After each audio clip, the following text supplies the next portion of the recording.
ಕನ್ನಡದ ಪ್ರಮುಖ TV channel ಆಗಿರುವ ಟಿವಿ9ನ ಒಂದು ಸಣ್ಣ ಕ್ಲಿಪ್ ಸೋಷಿಯಲ್ ಮೀಡಿಯಾದಲ್ಲಿ ಚರ್ಚೆಯನ್ನು ಹುಟ್ಟುಹಾಕಿದೆ. ತಮಿಳುನಾಡಿನಲ್ಲಿ ಸರ್ಕಾರ ರಚಿಸುವಂತೆ ವಿಜಯ್ ಅವರನ್ನ ರಾಜ್ಯಪಾಲರು ಆಹ್ವಾನಿಸಿದ ಹಿನ್ನೆಲೆಯಲ್ಲಿ ಆಂಕರ್ ಕೇಳ್ತಾ ಇರುವ ಪ್ರಶ್ನೆ ಮತ್ತು ವರದಿಗಾರ ವ್ಯಕ್ತಪಡಿಸುತ್ತಿರುವ ಅಭಿಪ್ರಾಯಗಳ ಮೇಲೆ ಈ ಚರ್ಚೆ ಹುಟ್ಟುಕೊಂಡಿದೆ. 2 ಬಾರಿ ವಿಜಯ್ ಅವರ ಕೋರಿಕೆಯನ್ನು ತಿರಸ್ಕರಿಸಿದ್ದ ರಾಜ್ಯಪಾಲರು 3ನೇ ಬಾರಿ ಅವರನ್ನ ಮುಖ್ಯಮಂತ್ರಿಯಾಗಿ ಪ್ರಮಾಣ ವಚನ ಸ್ವೀಕರಿಸುವುದಕ್ಕೆ ಆಹ್ವಾನಿಸಿದ್ದಾರೆ ಎಂಬ ಹಿನ್ನೆಲೆಯಲ್ಲಿ ಆಂಕರ್ ಜೊತೆ ವರದಿಗಾರ ಅಭಿಪ್ರಾಯಗಳನ್ನು ಹಂಚಿಕೊಳ್ಳುವ ವಿಡಿಯೋ ಇದು.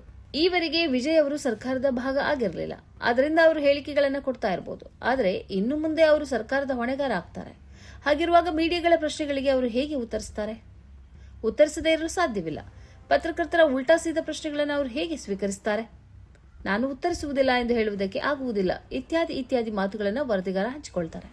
ಮಾಧ್ಯಮದಲ್ಲಿ ಕೂತು ಇಂಟರ್ವ್ಯೂ ಫೇಸ್ ಮಾಡಿದ್ದಾಗ್ಲಿ ಅಥವಾ ಮಾಧ್ಯಮಗಳ ಪತ್ರಿಕಾಗೋಷ್ಠಿಯಲ್ಲಿ ಕ್ವೆಶ್ಚನ್ಸ್ ಅನ್ನ ತಗೊಂಡೋದಕ್ಕೆ ಉತ್ತರ ಕೊಟ್ಟಿದ್ದಾಗ್ಲಿ ಇನ್ನೂ ಬಂದಿಲ್ಲ. ಇದನ್ನ ಕಂಟಿನ್ಯೂ ಮಾಡ್ತಾರಾ ಅಥವಾ ಇದನ್ನ ಬ್ರೇಕ್ ಮಾಡಿ ಅವ್ರ ಮಾಧ್ಯಮಗಳ ಜೊತೆಗೆ ಹೇಗೆ ಬಿಹೇವ್ ಮಾಡ್ತಾರೆ, ಹೇಗೆ ಅವರು ಉತ್ತರಗಳನ್ನ ಕೊಡ್ತಾರೆ ಅನ್ನುವಂಥದ್ದು ಕೂಡ ಕ್ಯೂರಿಯಸ್ ಆಗಿದೆ. ಕರೆಕ್ಟ್. ಇದನ್ನೇ ಇಲ್ಲಿ ಬಹಳ ಮುತ್ಸದ್ದಿ ರಾಜಕಾರಣಿಗಳು, ಬಹಳ ಪ್ರಬುದ್ಧವಾದಂತ ರಾಜಕೀಯ ವಿಶ್ಲೇಷಕರು ಹೇಳ್ತಾ ಇರುವಂತದ್ದು. ಇಲ್ಲಿ ತನಕ ವಿಜಯ್ ಅವರ ಸ್ಟ್ರಾಟಜಿ ಓಕೆ, ಅವರು ನಾನು ಯಾರಿಗೂ ಆನ್ಸರೇಬಲ್ ಆಗಿಲ್ಲ, ನಾನು ನನ್ನ ಜನರಿಗೆ ಆನ್ಸರೇಬಲ್ ಆಗಿದ್ದೀನಿ, ನಾನ್ದೇನು. ಬಟ್ ಈಗ ಹಾಗಲ್ಲ. ಅವರು ಒಂದು ಸರ್ಕಾರದ ಚುಕ್ಕಾಣಿ ಹಿಡಿದಂತ ಸಂದರ್ಭದಲ್ಲಿ ಅವ್ರ ಮಾಧ್ಯಮದ ಮುಂದೆ ಬಂದು ಪ್ರಶ್ನೆಗಳನ್ನ ಅವ್ರು ಕೇಳಿದಂತ ಸಂದರ್ಭದಲ್ಲಿ ಉತ್ತರ ಕೊಡಬೇಕಾಗುತ್ತೆ. Is answerable to certain questions. ಯಾಕಂದ್ರೆ ಅವರು ಒಂದು ರಾಜ್ಯದ ಆಡಳಿತ ನಡೆಸ್ತಾ ಇರುವಂತವ್ರು. ಹಾಗಾಗಿ ಇನ್ನು ಮುಂದಿನ ದಿನಗಳಲ್ಲಿ ಅವ್ರ ಮಾಧ್ಯಮನ ಅವಾಯ್ಡ್ ಮಾಡೋದು, ನಾನು ಪ್ರೆಸ್ ಕಾನ್ಫರೆನ್ಸ್ ಕೂರಲ್ಲ ಅನ್ನೋದು, ನೋ, ಆ ತರದ ವರ್ತನೆಯನ್ನ ತೋರಿಸಬಾರ್ದು ಅವರು ಅನ್ನುವಂಥದ್ದನ್ನ ಬಹಳ ಮಂದಿ ಹೇಳ್ತಾ ಇದ್ದಾರೆ. ಬಹಳ ಮುತ್ಸದ್ದಿ ರಾಜಕಾರಣಿಗಳು, ರಾಜಕೀಯ ವಿಶ್ಲೇಷಕರು ಅದನ್ನೇ ಹೇಳ್ತಾ ಇರುವಂತದ್ದು. ಇಲ್ಲಿ ತನಕ ಅವರು ಸರ್ಕಾರದ ಅಥವಾ ಈ ಒಂದು ಸಿಸ್ಟಮ್ ನ ಭಾಗ ಆಗಿರಲಿಲ್ಲ ಅವರು. ಆದ್ರೆ ಈಗ ಹಾಗಲ್ಲ. ಗವರ್ಮೆಂಟ್ ನ ಒಂದು ದೊಡ್ಡ ಭಾಗ ಆಗಿರುವಂತಹ ಸಂದರ್ಭದಲ್ಲಿ ಅವರು ಆನ್ಸರೇಬಲ್ ಆಗಿರ್ತಾರೆ. ಕೆಲವೊಂದು ಪ್ರಶ್ನೆಗಳು ಪತ್ರಕರ್ತರು ಉಲ್ಟಾ ಸೀದಾ ಮಾಡಿ ಕೇಳುವಂತ ಸಂದರ್ಭದಲ್ಲಿ ಏನಾದ್ರು ಸಿಕ್ಕಾಕೊಂಡ್ಬಿಟ್ಟೆ ಮತ್ತೊಂದು ಅನ್ನುವಂಥದ್ದು ಆ ಧೋರಣೆ ಇರಬಾರ್ದು ಅಂತ ಹೇಳ್ತಾರೆ. ವಿಶೇಷ ಏನಂದ್ರೆ ಈ ವರದಿಗಾರರ ಅಭಿಪ್ರಾಯವನ್ನ ಅಸಂಖ್ಯ ಮಂದಿ ಟ್ರೋಲ್ ಮಾಡಿದ್ದಾರೆ. ಕಳೆದ 12 ವರ್ಷಗಳಿಂದ ಭಾರತದ ಪ್ರಧಾನಿ ಮೀಡಿಯಾಗಳ ಮುಖವನ್ನೇ ನೋಡಿಲ್ಲ, ಮೀಡಿಯಾಗಳ ಜೊತೆ ಸಂವಾದ ನಡೆಸುವ ಸುದ್ದಿಗೋಷ್ಠಿಯನ್ನೇ ನಡೆಸಿಲ್ಲ, ಒಬ್ಬ ಪತ್ರಕರ್ತನ ಪ್ರಶ್ನೆಯನ್ನ ಅವರು ಎದುರಿಸಿಲ್ಲ. ಆದರೆ ಈ ಮೀಡಿಯಾಗಳು ಈ ಬಗ್ಗೆ ಪ್ರಶ್ನೆಯನ್ನೇ ಎತ್ತುವುದಿಲ್ಲ.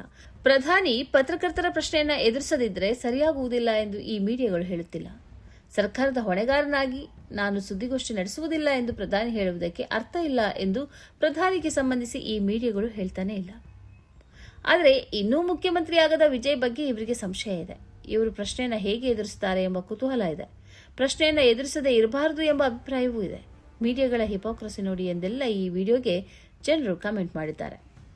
ಒಂದು ರೀತಿಯಲ್ಲಿ ಈ ಆರೋಪ ಕೇಳಿ ಬರ್ತಿರೋದು ಇದು ಮೊದಲಲ್ಲ. ಪ್ರಧಾನಿ ನರೇಂದ್ರ ಮೋದಿ ಅವರು ಕಳೆದ 12 ವರ್ಷಗಳಿಂದ ಮೀಡಿಯಾಗಳನ್ನ ಅವಾಯ್ಡ್ ಮಾಡ್ತಾನೆ ಬಂದಿದ್ದಾರೆ. ಅವರದು ಏನಿದ್ದರೂ ಏಕಮುಖ ಸಂವಾದ. ಒಂದೋ ಟಿವಿಯಲ್ಲಿ ಬಂದು ಮಾತಾಡ್ತಾರೆ, ಇಲ್ಲದಿದ್ದರೆ ರೇಡಿಯೋದಲ್ಲಿ ಮಾತಾಡ್ತಾರೆ, ಇಲ್ಲದಿದ್ದರೆ ಸಾರ್ವಜನಿಕ ಸಭೆಯಲ್ಲಿ ಮಾತಾಡ್ತಾರೆ. ಇದರಾಚೆ ಈ ಪ್ರಶ್ನೆಗೆ ಅವರು ಮುಖಾಮುಖಿ ಆಗುವುದೇ ಇಲ್ಲ ಎಂಬ ಅಭಿಪ್ರಾಯ ವ್ಯಾಪಕವಾಗಿದೆ. ಈ ಹಿಂದೆ ಹಲವು ಪತ್ರಕರ್ತರ ನಡುವೆ ಕುಳಿತು ಅವರು ಕಾರ್ಯಕ್ರಮ ನಡೆಸಿದ್ರು. ಆದರೆ ಅದು ಸ್ಪಾನ್ಸರ್ಡ್ ಅನ್ನುವ ಅಭಿಪ್ರಾಯ ಇಲ್ಲದೆ ಮೊದಲೇ ಪ್ರಶ್ನೆಯನ್ನು ಕೊಟ್ಟು ಅದನ್ನು ಪತ್ರಕರ್ತರಿಂದ ಕೇಳಿಸುವ ನಾಟಕ ಮಾತ್ರ ನಡೆದಿದೆ ಎಂಬ ಅಭಿಪ್ರಾಯವೂ ಇದೆ. ಆದರೆ ಅವರೆಂದೂ ಪತ್ರಿಕಾಗೋಷ್ಠಿಯನ್ನು ಎದುರಿಸಿಯೇ ಇಲ್ಲ. ಸ್ಥಳದಲ್ಲೇ ಪತ್ರಕರ್ತರು ಕೇಳುವ ಪ್ರಶ್ನೆಗಳಿಗೆ ಅವರು ಉತ್ತರಿಸಿದ್ದೇ ಇಲ್ಲ. ಇದೀಗ ಇನ್ನೂ ಮುಖ್ಯಮಂತ್ರಿಯಾಗಿ ಪ್ರಮಾಣ ವಚನ ಸ್ವೀಕರಿಸುವುದಕ್ಕಿಂತ ಮೊದಲೇ ವಿಜಯ್ ಅವರ ಪತ್ರಿಕಾಗೋಷ್ಠಿಯ ಬಗ್ಗೆ ಈ ಮೀಡಿಯಾಗಳಿಗೆ ಕುತೂಹಲ ಇರೋದನ್ನು ಜನರು ಪ್ರಶ್ನಿಸಿದ್ದಾರೆ. ಈ ಕಾರ್ಯಕ್ರಮದ ಪ್ರಾಯೋಜಕರು Gadiyar group of companies, specialised in piling and shoring, engineering consultancy, fire fighting, steel structures, real estate. Office SIT tower, silicon OSS, Dubai, UAE. ಸ್ನೇಹಿತರೆ, ನಿಮ್ಮ ಅದ್ಭುತ ಬೆಂಬಲದಿಂದ ಸನ್ಮಾರ್ಗ ನ್ಯೂಸ್ ಚಾನೆಲ್ ಈಗ 2 ಲಕ್ಷ ಸಬ್ಸ್ಕ್ರೈಬರ್ಗಳನ್ನು ದಾಟಿದೆ. ಇದು ನಮ್ಮ ಯಶಸ್ಸಲ್ಲ, ಇದು ನಿಮ್ಮ ಯಶಸ್ಸು. ನಮ್ಮ ಮುಂದಿನ ಗುರಿ 4 ಲಕ್ಷ. ಇದು ಕಷ್ಟವಲ್ಲ. ನೀವು ಮಾಡಬೇಕಾದದ್ದು ಸಿಂಪಲ್. ನೀವು ಸನ್ಮಾರ್ಗ ನ್ಯೂಸ್ ಚಾನೆಲ್ ವಿಡಿಯೋವನ್ನ ನಿಮ್ಮ ಸ್ನೇಹಿತರಿಗೆ, ಕುಟುಂಬದವರೊಂದಿಗೆ ಹಂಚಿಕೊಳ್ಳಿ ಮತ್ತು ಅವರಲ್ಲೂ ಸಬ್ಸ್ಕ್ರೈಬ್ ಮಾಡಲು ಹೇಳಿ. ನೀವು ಶಕ್ತಿಯನ್ನು ಕೊಡಿ, ನಾವು ನಿಖರ ಸುದ್ದಿ ಕೊಡ್ತೇವೆ. ಧನ್ಯವಾದಗಳು.